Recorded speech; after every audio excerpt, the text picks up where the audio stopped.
السلام علیکم ویورز، کیسے ہیں آپ سب لوگ؟ امید ہے آپ سب لوگ خیریت سے ہوں گے۔ الحمدللہ میں بالکل ٹھیک ہوں اور خیریت سے ہوں۔ آج کا جو ہمارا ٹاپک ہے وہ ہے مداربہ۔ مداربہ جو ہوتی ہے وہ ایک اسلامک کانٹریکٹ ہے، ٹھیک ہے جی، اور اسلامک بینکنگ میں اس کو بہت زیادہ پروگریس ملی ہے۔ اکثر اسلامک بینکس جو ہوتے ہیں وہ مداربہ، مراقبہ، اجارہ، مشارکہ، اس طرح کے کافی سارے کانٹریکٹس ہیں جس کی بہاف اسلامک بینکنگ جو ہوتا ہے ورک کر رہا ہوتا ہے اور اپنی پروڈکٹ کو رن کر رہا ہوتا ہے، ٹھیک ہے جی۔ تو اس میں ہم نے یہ ڈسکس کرنا ہے کہ اسلامک بینکنگ کے اندر جو مداربہ کانٹریکٹ کیا جاتا ہے وہ کس طرح کیا جاتا ہے، اور مداربہ کا کانٹریکٹ کرنے کے لیے ایسا کیا کیا جائے کہ مداربہ کا کانٹریکٹ جو ہے وہ وجود میں آ جائے۔ لاسٹ سلائیڈ میں ہم نے ڈسکس کیا تھا مشارکہ کو، اور ابھی ہم ڈسکس کریں مداربہ کو۔ تو آج کا جو ہمارا ٹاپک ہے بہت زیادہ امپورٹنٹ ہے، بہت زیادہ اس لیے امپورٹنٹ ہے بیکاز اس کو بہت زیادہ پروگریس مل رہی ہے اسلامک انڈسٹری میں۔ تو اب چلتے ہیں اپنے ٹاپک کی طرف پراپرلی اور دیکھتے ہیں کہ مداربہ کیا ہے۔ فرسٹ آف آل ہمارے پاس جو آتا ہے وہ یہی ہے کہ واٹ از مداربہ۔ مداربہ کے اندر کیا ہوتا ہے، دو پارٹیز ہوتی ہیں۔ ایک پارٹی جو ہوتی ہے وہ انویسٹمنٹ کر رہی ہوتی ہے، سیکنڈ پارٹی جو ہوتی ہے اس انویسٹمنٹ سے اپنی سروسز دے رہی ہوتی ہے، اپنی خدمات دے رہی ہوتی ہے، اس کے بہاف پہ وہ کام کر رہی ہوتی ہے۔ سمپل وے میں ہم یہ کہہ سکتے ہیں کہ ایک شخص جو ہوتا ہے وہ پیسے دے رہا ہوتا ہے، دوسرا بندہ اس پیسے کے بہاف پہ، اس پیسے کے ذریعے وہ کام کر رہا ہوتا ہے جو کہ وہ کام کرنا چاہتے ہیں، جس سے وہ بزنس کر رہے ہوتے ہیں۔ تو پراپرلی اب اس کی ڈیفینیشن کو پڑھتے ہیں۔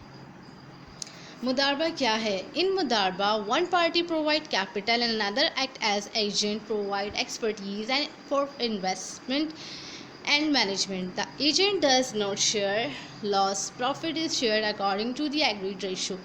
If there is a loss, the owner will be lose his capital and the agent mudarib will be lose his time and effort invest.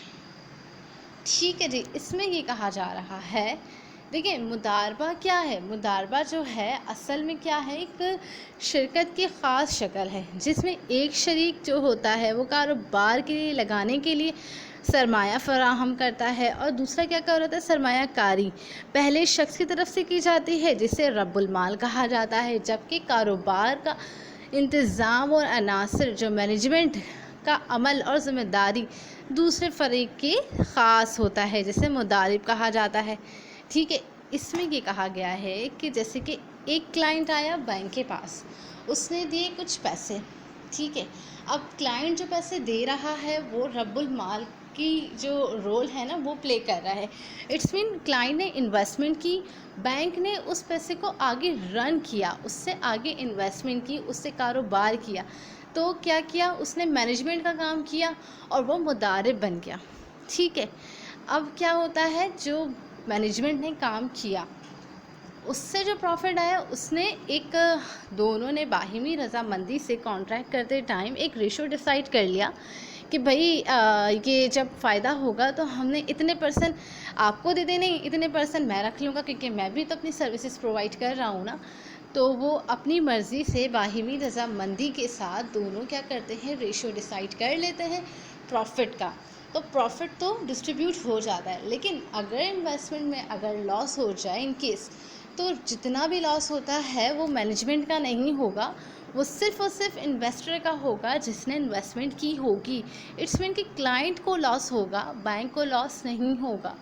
تو یہ جو کانٹریکٹ ہے مداربہ کی بہاف پہ اسلامک انڈسٹری میں، اسلامک بینکنگ میں بہت زیادہ کیا جاتا ہے۔ اور دیکھیں کوئی بھی بینک ایسا نہیں ہوتا جو یہ چاہے کہ ہم کلائنٹ کے پیسے کو بالکل ویسٹ کر دیں۔ ان کی کوشش ہوتی ہے کہ ہم انہیں مزید امپروو کر دیں ان کی جو انویسٹمنٹ ہے اس کو، تاکہ وہ مزید انویسٹمنٹ کریں۔ تو مینجمنٹ کا کام یہی ہوتا ہے کہ وہ زیادہ سے زیادہ اچھی طرح محنت کرے کلائنٹ کا جو انویسٹمنٹ ہے اس پہ، تاکہ اس کو مزید پروفٹ دے سکے اور خود بھی پروفٹ لے سکے۔ کیونکہ دیکھیں اگر وہ لاس کرے گا تو وہ خود اپنی سروسز کو بھی ویسٹ کرے گا، کلائنٹ کے پیسے بھی ویسٹ کرے گا، اور اس کا جو ریلیشن شپ ہوگا وہ بھی خراب ہو جائے گا۔ تو اگین جو کلائنٹ ہے وہ انویسٹمنٹ کے لیے آئے گا ہی نہیں۔ تو یہ بہت زیادہ امپورٹنٹ ٹاپک ہے، بہت زیادہ امپورٹنٹ کانٹریکٹ ہے.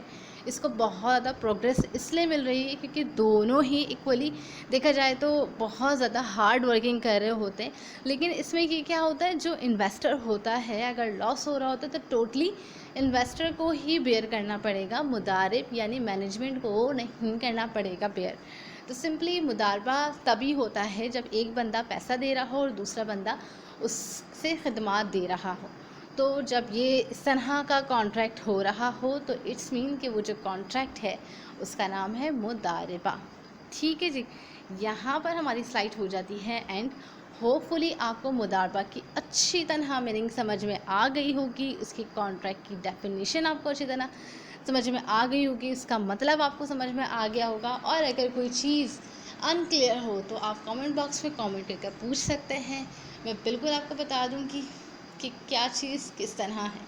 ٹھیک ہے جی، ٹینشن نہیں لینی، بالکل ایزی ہو کے سمجھنا ہے اس کو. اور جو بینکنگ کی اسٹوڈنٹ ہیں اس پر فوکس کرنا ہے، کیونکہ اکثر ہم جب پڑھ رہے ہوتے ہیں نا تو کافی کنفیوز ہو جاتا ہے، بیکاز مضاربہ، مرابحہ، مشارکہ، یہ کافی سارے ایسے ورڈز ہیں. ایک تو ورڈز بہت زیادہ مرچ کرتے ہیں، میچ کرتے ہیں ایک دوسرے سے، اور پھر دوسری بات یہ کہ اس کی کچھ ڈفرینسز ہیں. بس جب شروع میں جب اسٹارٹنگ میں آپ بینکنگ پڑھ رہے ہوتے ہو نا تو آپ کو بہت زیادہ کنفیوژن ہوتی ہے، لیکن جب آپ اس کو پڑھ لیتے ہو نا اچھی طرح تو پھر آپ کو بالکل اچھی طرح سمجھ میں آ جاتی ہے، پھر کسی چیز کی کنفیوژن کی گنجائش ہی نہیں رہتی ہے. تو ہوپ فلی آپ کو یہ ویڈیو اچھی لگی ہو، اور اگر آپ کو میری ویڈیو اچھی لگی ہے تو آپ پلیز اس کو لائک کریے گا اور زیادہ سے زیادہ شیئر کیجیے گا. اور اگر آپ میرے چینل پر نئے آئیں تو چینل کو سبسکرائب ضرور کریے گا. چینل کو سبسکرائب کرنا مت بھولے گا، اور اسی طرح دیکھتے رہیے گا میرا channel MIBF and CSS. Thanks for watching.